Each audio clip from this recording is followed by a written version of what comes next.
Customer, mimi I cater for everybody. Niliwaambia hakuna pesa na achaga na hakuna pesa na kataga. Customer, ukitaka mtu mwenye hachagi pesa na katagi ni mimi. Hii ni 5 layer nakula 9. I'm eating nakula 900. Hii nakula 900. Hii nakula 100. Lakini sijakwambia ati sina hii. No, nimeleta hii.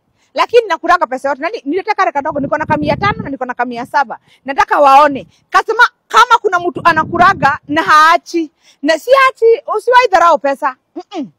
Usiwahi kura yote customer. Unaona kama uko na 3 layers.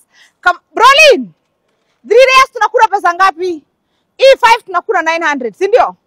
Hii 3 layers tunakula ngapi customer? Brolin, 3 layers tunakula ngapi? Na tunataka customer hapa nakula 600, 600. 600 uko na organizing rack. Inakuorganize, itakuorganizea kwa bafu.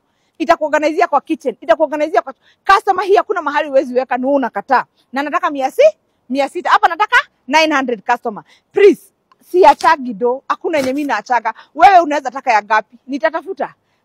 Bora ni pesa na inashikika. I don't care hata kama ni ya mashiriki. Bora ni pesa. Siachagi. I'm the only person mwenye haachagi. Wewe niambie uko na ngapi? Kama uko na 600 kuja. Kama uko na 900 kuja. Kuna kingine hapo katikati ka 700, si ndio? So endeni mkuje, iko Biva na iko Superior customer. Kama bado hiyo iko juu, niambie nitaleta ingine. Lakini hii ni 6. Tuheshimiane, lakini unaheshimu boundary. Hii nao ni 9, respect that one. Lakini uko na ngapi? Nitafute. Mane gwetha, awiruk.